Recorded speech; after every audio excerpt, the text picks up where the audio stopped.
Et bonjour, bonjour et bienvenue dans la semaine 2. Voilà, vous avez tenu une semaine, c'est super, vous avez envie de vous engager dans cette deuxième semaine. J'ai essayé, comme je vous ai dit, de totalement changer le protocole et donc de l'alléger un peu, mais en faisant un travail en profondeur, puisque maintenant, depuis le temps, hein, on a déjà bien avancé, bien évolué, donc on va aller encore un petit peu plus loin.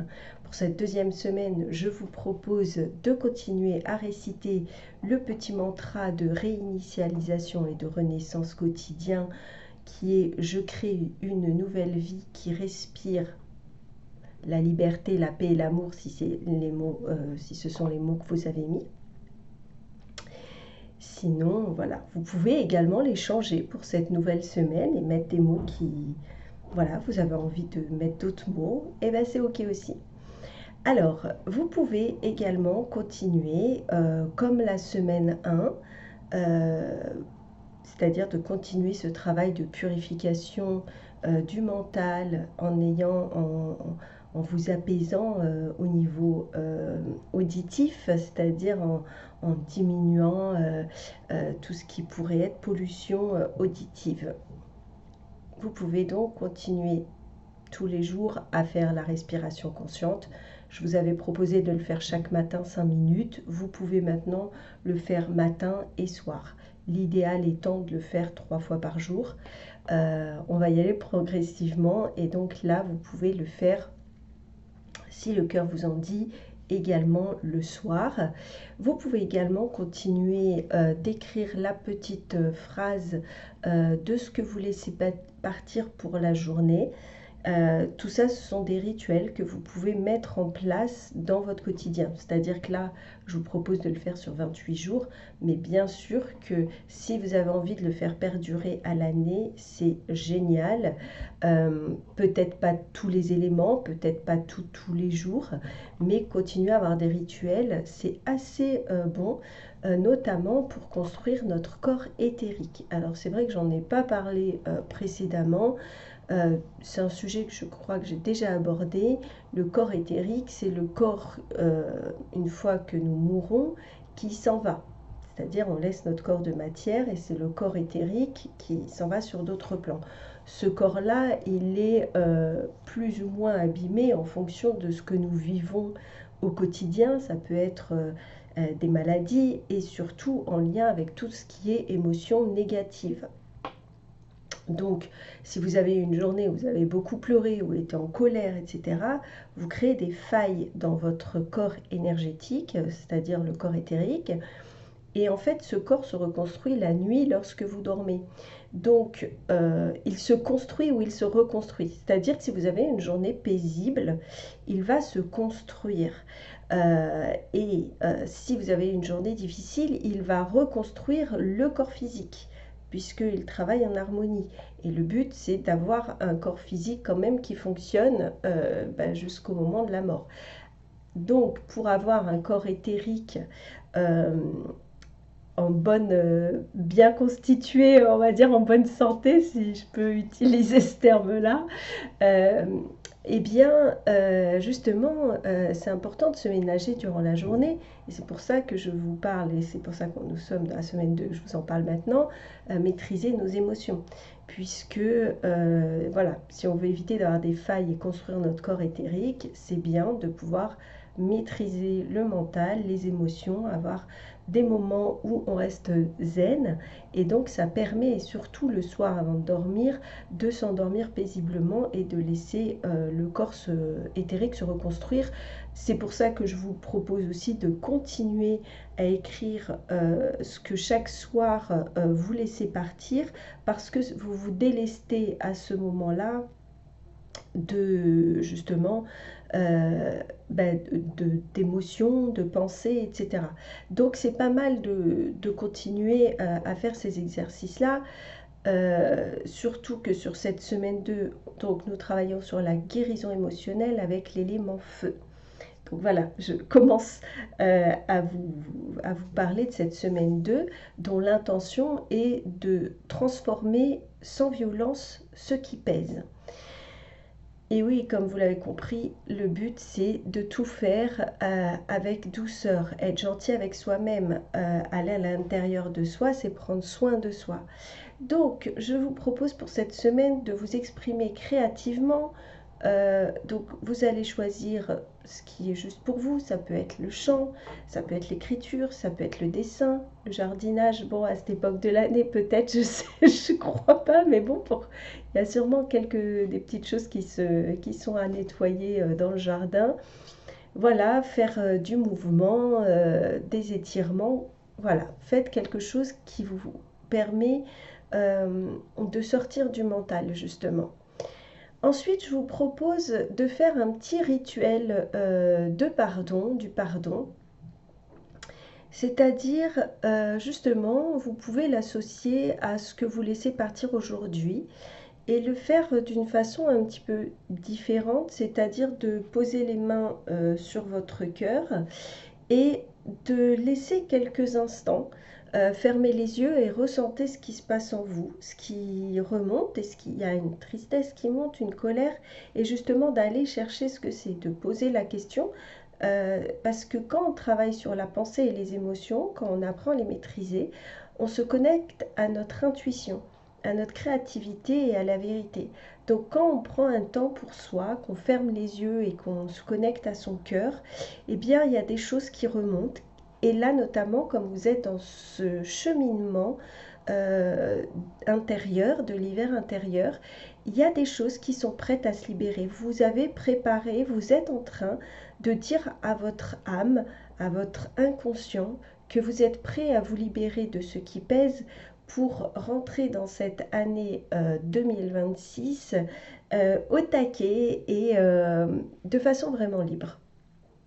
Donc, vous pouvez faire cet exercice qui, vous allez voir, justement, permet de transformer ce qui vous pèse. Et vraiment, quand je dis sans violence, vous êtes connecté au cœur, c'est vraiment avec la douceur, l'amour, la compassion et la miséricorde envers vous-même. Donc voilà, ça c'est une autre façon d'approfondir le petit exercice quotidien.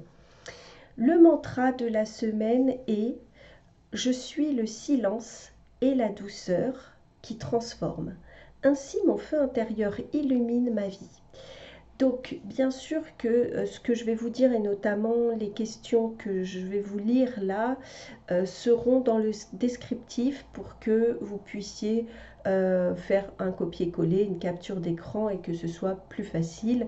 Après, si vous préférez écrire pour vous imprégner, eh bien, il n'y a aucun souci, vous faites pause parce que voilà, je vais vous les lire, mais vous pouvez faire pause et écrire, c'est comme le cœur vous en dit. Comme je vous disais, durant cette semaine, nous allons devoir contenir nos émotions. Donc contenir, mais je dirais le mot maîtriser est plus adapté parce que il n'est pas question ici de garder justement avec une violence, mais bien d'écouter son corps, ses émotions, voilà, pour éviter que ça se cristallise quelque part. Donc, voilà, une fois que nous apprendrons vraiment à maîtriser nos émotions, on aura accès à la tempérance. Ça permet vraiment, donc la tempérance, c'est voilà, c'est quand on est tempéré, on est posé, on est calme, on peut parler calmement. Et ça, c'est important. Voilà, ça évite d'être dans l'impulsivité, ça évite de dire des choses qu'on n'aurait pas envie de dire forcément, etc. Donc, euh, parce que si cette énergie-là, c'est toutes ces énergies qui sont contenues, si elles ne sont pas maîtrisées et libérées, justement, eh bien, ça peut créer des maladies, puisque quand ça se cristallise, c'est ce qui se passe. Hein. J'utilise le mot cristalliser, c'est-à-dire que ça se loge dans un endroit du corps, et plus tard, on se retrouve avec des maladies. Et on ne sait pas, on se dit oui, j'ai telle maladie, et on ne fait pas le lien, parce que, comme ça s'est passé il y a longtemps, parce que, vous savez, c'est comme le petit grain de sable qui rentre dans l'huître et qui devient une perle. Alors là, c'est joli, mais quand c'est dans le corps, c'est pas pas forcément joli puisque ça se transforme en maladie. Donc, Voilà, comme je vous disais, cette énergie donc qui ne sera pas exprimée, cette énergie qui va être maîtrisée, qui va être voilà, qui va être à l'écoute de soi-même, à l'intérieur de soi, et bien justement comme elle va être faite de douceur, de bienveillance, etc. Et bien c'est elle, cette énergie-là, qui va être utilisé durant la nuit pour construire votre corps éthérique. Euh, voilà, dans votre corps éthérique. Voilà, oui, c'est ça. Donc, pour ce faire aussi, ce qui est intéressant, c'est que la tempérance, elle nous amène aussi à parler le moins possible. C'est-à-dire que comme on se tempère, on est plus dans l'écoute active et on tourne notre langue dans notre bouche, comme je vous disais, pour pas dire n'importe quoi et que ça parte dans tous les sens. Donc, c'est une semaine où justement on va être confronté potentiellement vraiment à sortir justement ce dragon-là qui est en train de se préparer à être transcendé. Cependant, ce n'est pas le moment. C'est le moment là de maîtriser ses émotions. Je le répète beaucoup, mais c'est très important que ce soit bien engrammé et enregistré. Voilà, vous devez être dans votre quotidien, quand vous voyez votre neuvaine, votre bougie allumée, de bien penser à ça, au fait que vous devez maîtriser vos émotions, éviter de trop parler, voilà. Donc maintenant, je vais vous dire les questions, mais comme je vous dis, je les dis rapidement, mais après, voilà, vous les retrouverez en dessous. Comme je vous disais, chaque jour correspond à un thème, c'est-à-dire que le dimanche correspond au souvenir. Toujours, on désamorce le contrôle et on invite la confiance tranquille. Donc la question est, si tu pouvais offrir une parole douce à l'émotion que tu n'as jamais osé ressentir, que lui dirais-tu? Donc là, encore une fois, pour faire cet exercice, vous pouvez vraiment prendre quelques instants et vous connecter à votre cœur et lui poser cette question et laisser c'est quoi cette émotion qu'on n'a jamais osé ressentir et qu'est-ce qu'on peut lui dire. Donc vraiment, vous voyez, ça va vous prendre 5 minutes. Alors vous allez me dire, oui, mais 5 minutes de respiration consciente, etc. Oui, mais c'est du temps pour vous que vous prenez pour vous libérer, etc. Après, comme je dis, vous faites ce qui est juste pour vous. Le lundi correspond à la présence. C'est retrouver notre identité pure, sans rôle ni masque, c'est-à-dire être authentique. Quelles émotions caches-tu parce qu'elles ne correspondent pas à l'image que tu montres aux autres? Le mardi, la clarté, on écoute son intuition plutôt que son exigence. Donc, quand ton cœur frappe plus fort que ta tête, est-ce la voix douce de ton âme que tu entends ou l'écho sévère de tes exigences? Le mercredi, en lien avec l'abondance, le but étant de sortir du manque pour vibrer la sécurité intérieure.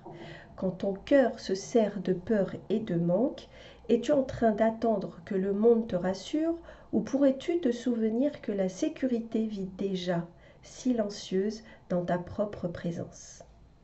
Le jeudi, l'amour de soi, ancrer la tendresse envers soi-même concrètement. Quand une émotion frappe à la porte, est-ce que tu lui répondrais avec tendresse comme tu le ferais avec quelqu'un que tu aimes? Vendredi, l'alignement, écouter les tensions et les transformer en douceur. Quand une tension parle dans ton corps, est-ce que tu l'écoutes comme une émotion en quête d'alignement pour lui offrir de la douceur plutôt que le combat? Le samedi, pour terminer, la vision serait alignée avec sa mission sans effort et dans la joie. Et si ta mission n'était pas un effort à accomplir, mais une joie à laisser rayonner? Quelle émotion en toi te murmure déjà la direction de ton vrai chemin? Voilà pour la semaine 2. Je vous souhaite une semaine tranquille, paisible et avec le cœur grand ouvert, à l'écoute des autres et à l'écoute de vous-même. Je vous dis à la semaine prochaine. À bientôt.